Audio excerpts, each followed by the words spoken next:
This news program is proudly brought to you by Smart Start Breakfast Biscuits and Now Biscuits.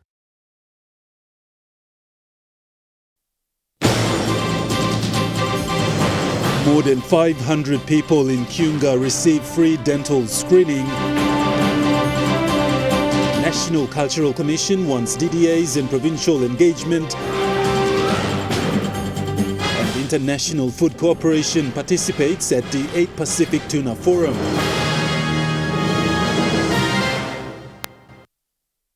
A very good evening. This is National EMTV News. I'm Godwin Eki. Thank you for joining us. Public service housing is one of the priority areas that the government is working on through the Department of Personnel Management with the support of the National Research Institute. A workshop was held yesterday with other stakeholders at the APEC House in Port Moresby to formulate a public service housing policy.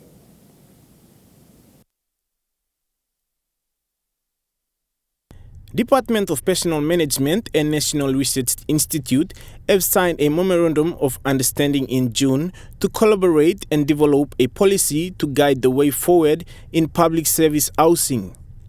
Speaking at the stakeholder workshop yesterday, Chief Secretary to Government Ivan Pomaleu motivated the Department of Personnel Management and National Research Institute to quickly have a policy in place.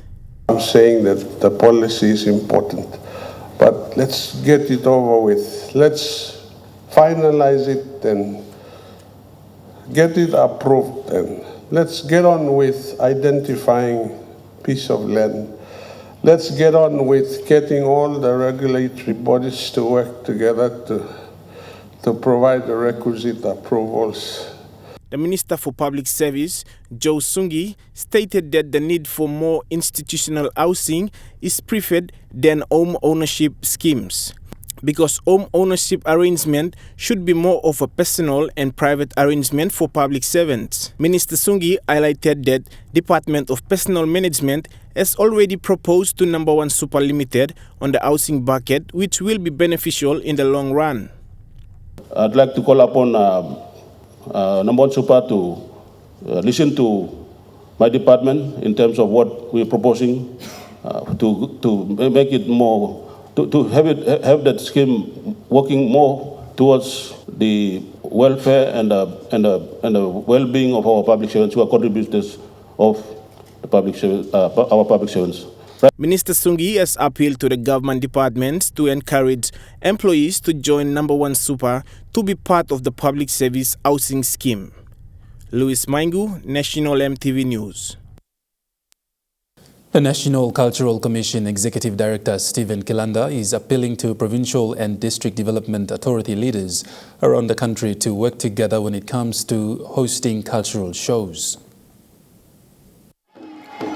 Kilanda said some cultural shows hosted around the province and districts are not registered with the National Cultural Commission. Hence, it is vital that provincial leaders and DDAs must work together with NCC to host cultural shows, because they are the mandated governing agency entitled to deal with cultural affairs in the country. Kilanda said it is not wrong to host cultural shows, however, it is important to deal with the right agencies. He went on to explain that the prominence of establishing partnership to host shows is of key importance. I would like to appeal to other district development authorities. Some of the district development authorities are hosting the independent cultural shows, but they're not registered with the National Cultural Commission. I appeal to all the districts that are hosting the shows around the country, the provinces that are hosting the shows around the country. Let us do it properly. Let us use the government agency that is set by our government through our constitution. He added the partnership will allow the Office of NCC to register these cultural shows and host it right across the country every year, and that they keep the culture alive for the younger generation. Gladys Kila, National EMTV News. One of the companies participating in this year's Tuna Forum is IFC, who was part of the 2 days Tuna Forum, which took place in Port Moresby. Regional Sales Manager for Southern Region, Alicia Obara, said the event was good for business networking.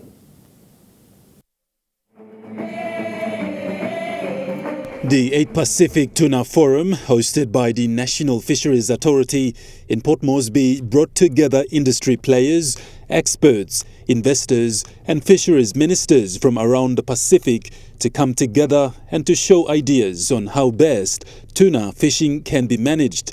Part of the 2-day forum also witnessed International Food Corporation, known for one of its household brand, the Besta Mackerel, where they set up their stall to display the company's canned products that Papua New Guineans are familiar with. Speaking to EMTV News about their participation at this year's 8 Pacific Tuna Forum is Alicia Obara, who said the event was found to be successful, especially engaging with other business partners, but more so showcased their products. Southern Region Regional Sales Manager here at International Food Corporation. Okay, so we're a bronze sponsor, the 8th Pacific Tuna Forum. All right, so our participation here is to strengthen our strategies, especially on being sustainable. Yeah. We're also here because we want to strengthen our business relations, especially expanding in the international tuna market itself.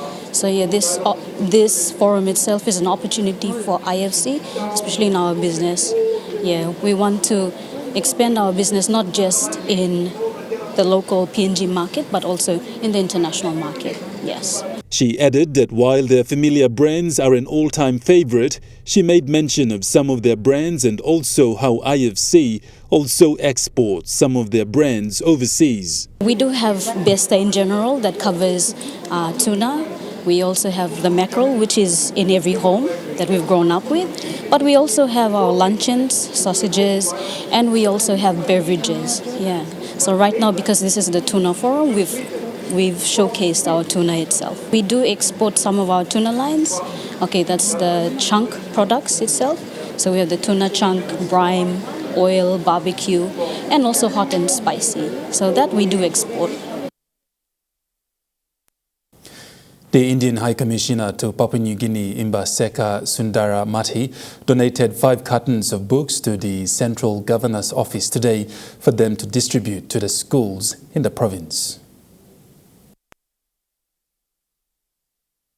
The books that were given today range from storybooks for primary school to high school books, as well as 10 copies of reference books for various subjects like mathematics, chemistry, ICT, and are all written in English. Governor of Central Province, Rufina Pita, highlighted that education is a key priority in her plans for the province. Governor Pita extended her gratitude to the people of India as well as the Indian High Commission when receiving the carton of books, and also appealed to the schools to look after the books. In assisting teachers, but also the students as well. And so as long as our schools out there look after these textbooks, the teachers, then it should go over years. But as His Excellency the High Commissioner of India to PNG has just said, they have e-copies as well. So it is something that the Central Provincial Government will look at based on the demand from the schools. If they need assistance in some of the textbooks, then we might look at how we can perhaps get a printing firm to print some of these books. In response to the central governor, the Indian High Commissioner Sundaramurthy said education is very important and that India is happy to assist with the books as well as providing other educational assistance. He also mentioned that the central province must be well educated because of its proximity to the nation's capital. Do more to the central province because you are supplying talent to the Port Moresby people. Yes. So you deserve to be specially strengthened. So this is our goal. Commissioner Sundaramurthy also gave his assurance of his government's ongoing support to other projects that the governor has for the province. Tamara Agavi, National EMTV News. Speaking to the media today in response to a query regarding the manufacturing and supply of pharmaceutical medication in the country, the Indian High Commissioner to PNG, Mbaseka Sundaramati, had this to say. The plan, India can come and help and set up the plan, but you will have to keep it up and running, right? Otherwise the plant will go into disuse. So this is one thing. So all this have to be taken into notice, and PNG government has to send us a project. But meanwhile, we thought we also gave our proposal to the health department, and we have not got any response from the PNG's health department that we are ready to supply generic medicines from government to government. It is not private sector. I know there are so many private pharmaceutical sectors here. And India can supply medicines at a fraction of a cost what you are paying here. National EMTV News continues after the break with more stories. Stay with us.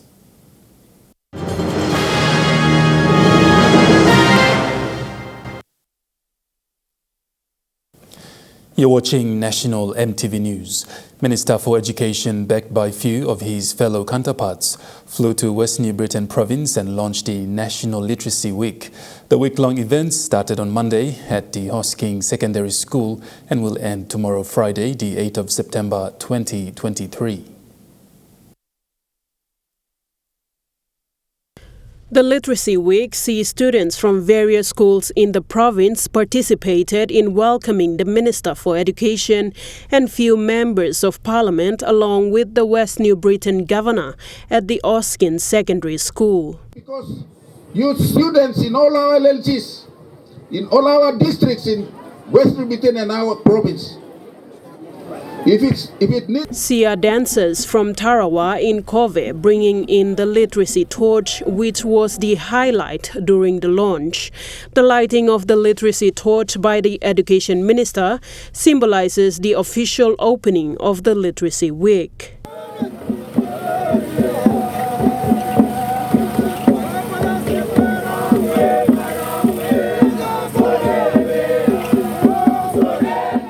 The literacy torch was handed to other schools since the launching on Monday for these schools to observe.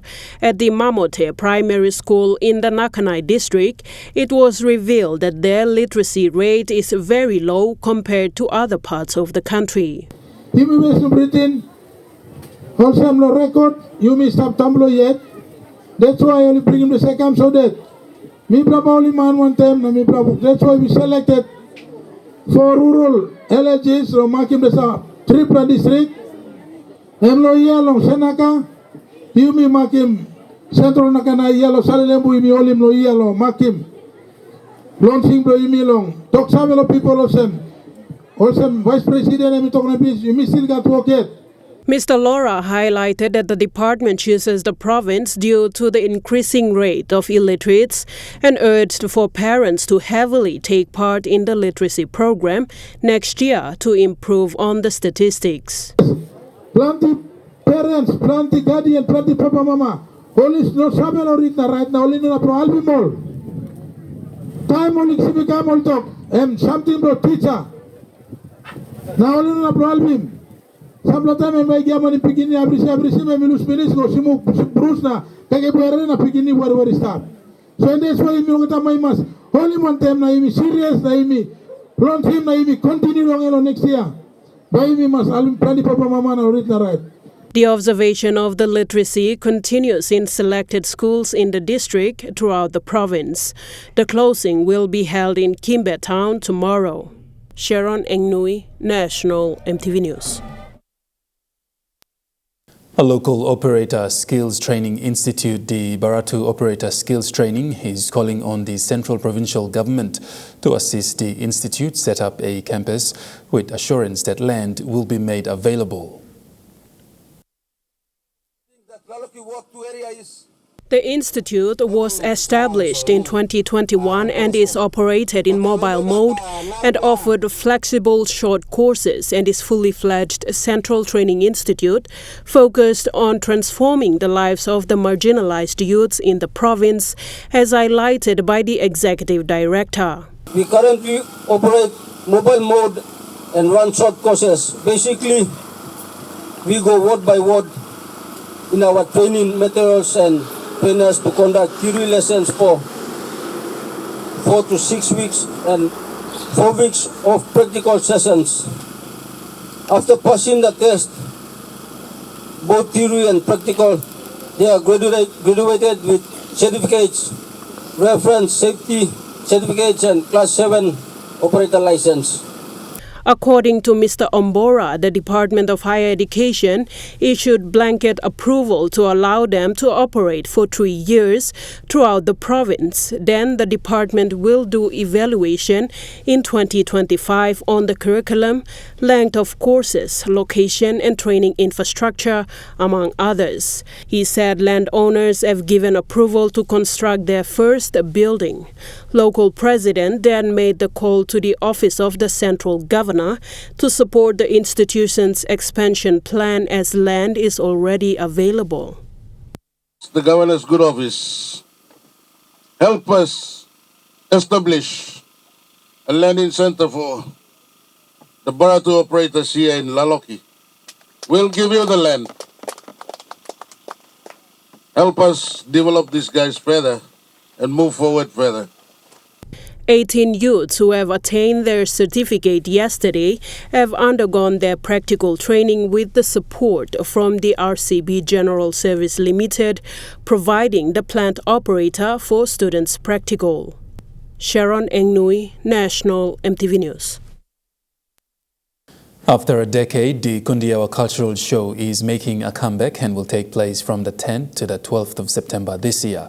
The official launch was made on the 29th of June 2023 by the Minister for Tourism, Arts and Culture, E.C. Henry Leonard. The reviving of the Kundiawa show was made possible through the partnership of Kundiawa Gembong MP, Honorable Mugua Dilu, Governor for Simbu Province Noah Kul and National Cultural Commission. Member for Kundiawa Gembong, Honorable Mugua Dilu said, Simbu is one of the provinces with a unique culture, and the show is to revive, sustain and preserve that culture.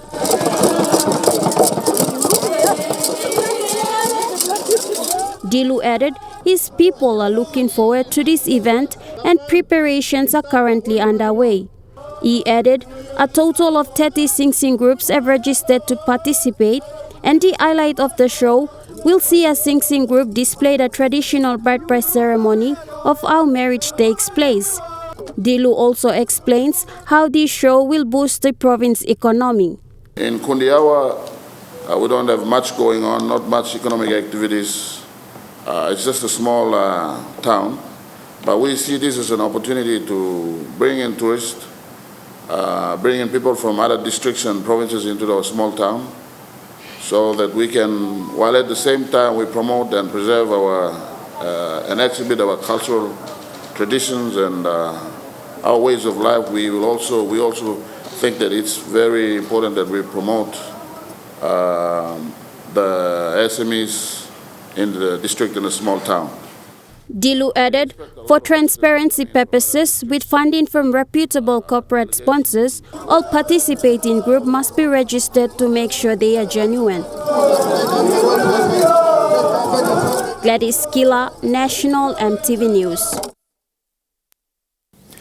8 days prior to the main Goroka show, a Pikinini festival will be held on the 15th of September in Goroka, Eastern Highlands Province. According to Goroka Show Chair Lady Karen Agrives, the show will allow children to promote their culture and also serve as a platform to educate and advocate the significance of their culture. Mrs. Agrives said, children are the footprints into the future to preserving our culture. She said, a lot of culture is dying away, and the only way to keep a culture alive is to pass it on to the younger generation to harness, take it on board, protect it, and continue into the future. Agrives added, preserving and promoting our culture is everyone's business. Failure to preserve will lose the fabric of where we come from or our sense of identity. She added that the Pikinini Festival is not a recognized event under the National Cultural Commission calendar. However, she hopes the NCC recognizes the significance of the show so they can come on board in the future to support the show through education or school programs. Hargreaves concluded that this year marks 67 years of Gorkha Show, with a total of 150 sing groups from all 4 regions in the country who have registered to participate. Gladys Kila, National EMTV News. More than 500 people in Kiunga, Western Province, have received free dental screening service and awareness on personal hygiene this week. Men, women and children have been told that personal hygiene is important to avoid sickness. The Lotte Group of companies, in partnership with Mepu Catering Services in Kiunga, sponsored this free dental service for the community where people can check their health status. The 4-day dental screening that started last Saturday and ended yesterday was held at the Western Medicare Limited in town. Chairman of the company, Ketu Nuri, says they have always wanted to serve the community. Recently we did eye cleaning and all that. And free of charge, we provided that service to the community. And now we are doing this checking dental service. Checking every client who are coming, we're checking their teeth, and if there has to be feeding to do, our doctor is going to do the feeding as well as the removal of teeth. Chief Executive Officer of LBL says the company is looking forward to providing more clinical services. This is not only the one kind of one-time service that we are providing. There will be many other services that will come this year. So we are having X-ray and scanning, all that been made available for the community through our Western Medicare. So we will be making those programs also coming up very soon. Clients have been informed of personal hygiene practice at home, such as washing hands after visiting toilet, brushing teeth after eating, and eating more fresh produce to boost immune system in the body, among others. The chairman of Mepu Catering Service Limited, Robin Weckers, says healthy living will drive people to be involved in SME activities to sustain their lives. He assured the people in Kiunga that Mepu Catering Services, in partnership with LBL, will continue to provide this clinical service. We will do more and continue more on this, bringing services to our people here in Kiunga. So LBL and MCS will together, we're trying our best to improve the livelihoods of the people as well. Clients expressed that such free dental services is good, where most people wanting to get dental service elsewhere will spend more than 1,000 kina, and thanked Mepu Catering Service and LBL for the free delivery of dental services. Sharon Engnui, National EMTV News. 29 men have surrendered to police yesterday in relation to an armed robbery and 2 murder incidents that happened last week Sunday in Aroma Central Province. 29 suspects who were involved in an armed robbery and 2 murder incidents surrendered to police yesterday during a successful police operation. The newly appointed Central Provincial Police Commander, Chief Inspector Laimo Asi, says that his officers arrested the suspects and are now in police custody. According to police report, last week Sunday, 5 armed men from Maupa village were in the process of robbing a Chinese shop when 2 of the robbers were killed by the shop owner while 3 escaped. The Maupa villagers, after learning the death of 2 criminals, ransacked the store, wounded the Chinese and burned down the store. With quick intervention from NCD and Central Commander Anthony Wagambi Jr. and PPCRC, a police unit was dispatched to the location and contained the situation. PPCRC stated that the situation is calm and he has appealed to the people not to take the law into their own hands because those allegedly involved are now in police custody. It said police would also investigate the arson and other offences committed in relation to the incident. Louis Maingu, National EMTV News. And now looking at the Nest Fund market report, the Kina closed unchanged at $0.2770 US in the interbank market. At Bank South Pacific, Kina was buying $0.2695 US, $0.4197 Australian dollars, $0.2438 euro, 39.45 Japanese yen. Looking at commodity prices at New York closed, gold is trading lower, coffee closed higher, cocoa closed higher, copra closed lower. And palm oil closed lower, crude oil is trading lower, and copper closed higher. And on the stock market, the Dow Jones closed lower, the ASX 200 is trading lower, and the All Ordinaries is trading lower.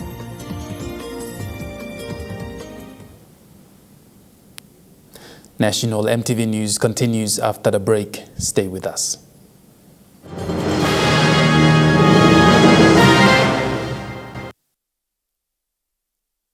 You're watching National EMTV News. Moving to overseas news now, Anthony Albanese will share a room with Chinese Premier Li Qiang as the pair gathered for the East Asia Summit. The Prime Minister's visit to the ASEAN and East Asia summits this week has ostensibly been about building trade ties with Southeast Asia. And while that has undoubtedly been a big feature, conversations about Australia's largest trading partner, China, have been a constant. The Prime Minister joined other ASEAN leaders on Wednesday night at the summit's gala dinner, the sort of event which can sometimes provide a chance to grab a quick conversation that might not be possible in a more formal setting. On Thursday morning, it'll be back to business as Anthony Albanese attends the East Asia Summit.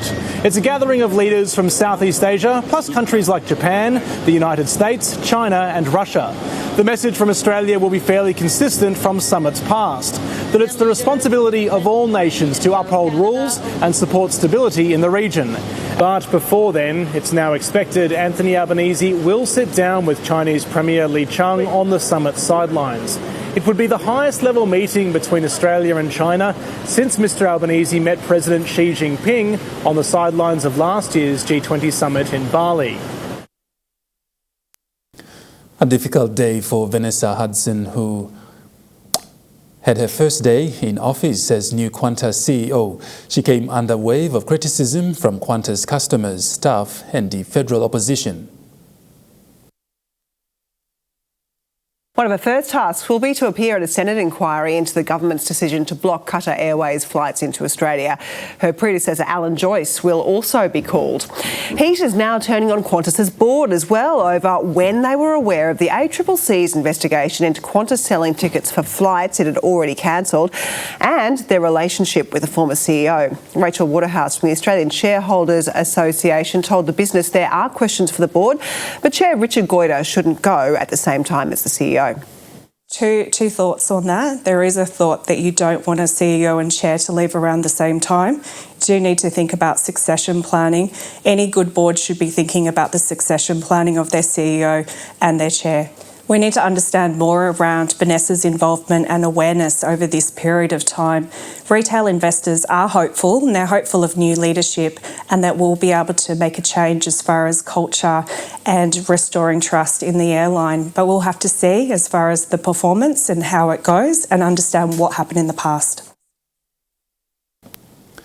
Police have charged the father of a driver accused of causing the crash that killed two siblings in Sydney's southwest. 24-year-old Alina Kaufman and her 15-year-old brother Ernesto Salazar died after their car was hit by a black Mercedes at Heckenberg on Friday night. Johnson Kokosian was allegedly driving the car. He faced court yesterday. His 61-year-old father has been charged with concealing a serious indictable offence and hindering a police investigation. He's been granted conditional bail and will face court later this month. Only in the United States, members of Congress have been urged to approve the legislation needed for the AUKUS deal.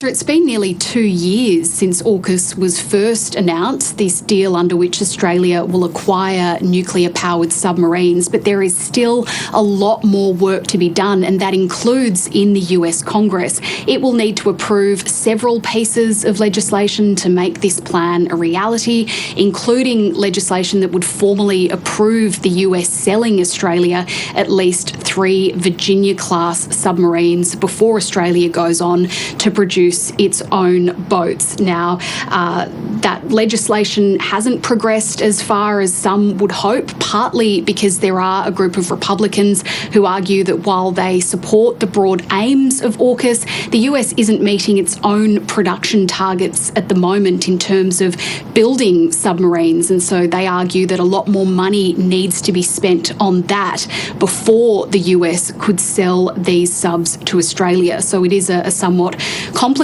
picture here at the moment, but the chairman of the Senate Foreign Relations Committee, Democrat Bob Menendez, really urged his colleagues today to treat this as a priority and to support this legislation as it progresses. At least 17 people have been killed and 32 injured in a missile attack on a city in eastern Ukraine. Close to Ukraine's eastern front lines, death falls from the sky without warning. 2 o'clock in the afternoon, a street of shops in the town of Kostiantynivka. No stranger to attacks, but rarely on this scale. In the blast's fiery aftermath, a search for the living and the dead. It's not immediately clear what kind of weapon landed here, but shrapnel tore into the road, into cars and people. Ukraine's president, as he has so many times before, sounding outraged. Those who know the city and its layout can clearly say that it was civilian infrastructure and there is no military base anywhere near. This was one of the worst attacks on Ukrainian civilians since the spring, and it came as the US Secretary of State Antony Blinken was here in Kyiv pledging yet more support.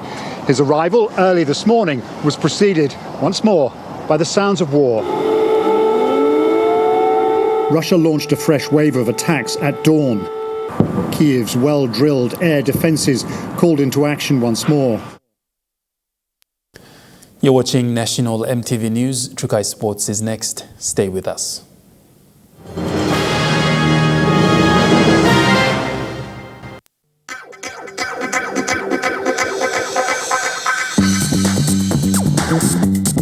Trukai Sports.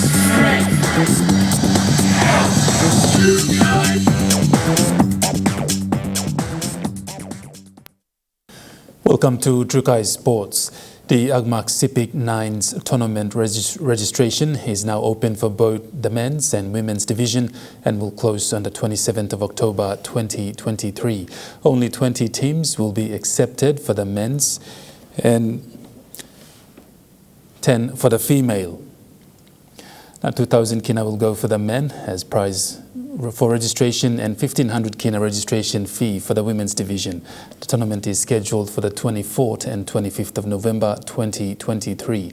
It will be played at the Pora Oval in the capital of East Sepik Province, Wewak. Interested teams are urged to register before the spaces are occupied. And Trukai Sports continues after the break. Stay with us. Trukai Sports. You're watching Trukai Sports.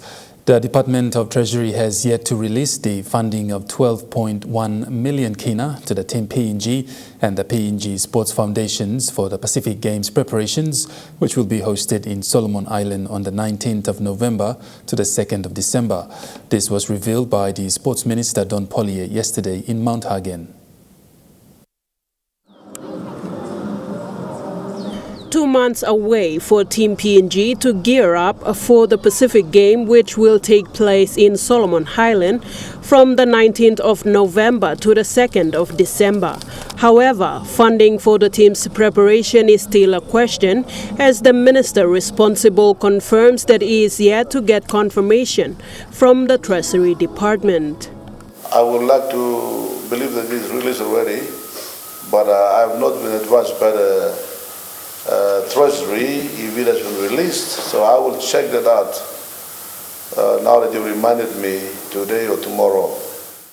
Minister Pollier revealed that the NEC has already approved the funding 2 weeks prior to the launch of the Trukai Fun Run dinner and questioned the delay. I only want them to release 4 months ago. The money should be released minimum 4 months ago. Maximum should be released 7, 8 months ago. It should have been released a long time ago, early this year. I don't want to be one finger at one hand that criticizes the other. I'm just very confident they will yicken unto the call of the sports sector, setting the powering the team for the South Pacific Games. Several letters have been written to them. Presentation has been made to them. Cabinet decision is in place. It was raised in cabinet.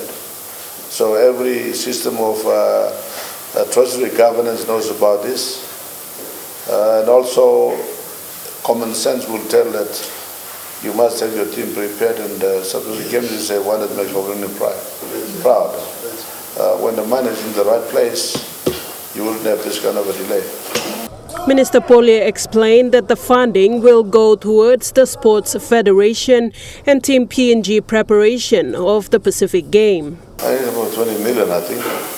It was a previous commitment made by the previous government, and I think previously I had from my officer, the CEO, Mr. Albert Veratau, that the money was sent, was given. And he's been traveling to and fro between Papua and Goniara to make sure that it's administered. So that's that. Meanwhile, Pollier revealed that the PNG government, under the leadership of the previous government, has supported the Solomon Island government with a funding of 20 million kina to establish facilities to host the game. Sharon Engnui, Trukai Sports. That ends Trukai Sports. The Money Plus weather report is next. Stay with us. Trukai Sports.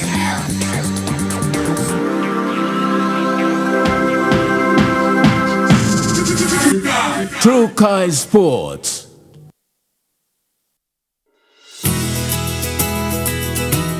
This weather update is proudly brought to you by Money Plus. With you always.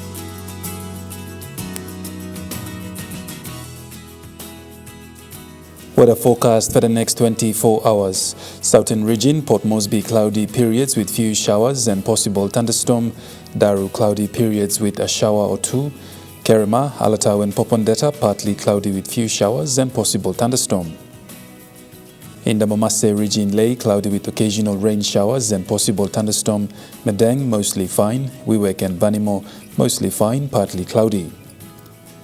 And in the New Guinea Islands region, Lorengau cloudy with occasional rain showers, KVN cloudy with frequent showers and possible thunderstorm, Kokopo, Rabaul and Kimbe cloudy periods with few showers and possible thunderstorm, Buka cloudy with periods of rain and possible thunderstorm. And in the Highlands region, Mount Hagen partly cloudy with some showers and possible thunderstorm, Goroka and Kundiawa cloudy with showers and thunderstorm, Mendi and Wabe cloudy with rain showers and thunderstorm.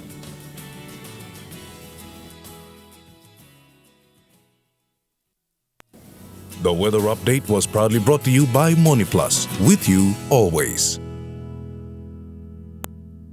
That wraps up the news, sports and weather for Thursday, the 7th of September 2023. From all of us here, pleasant viewing. Good night.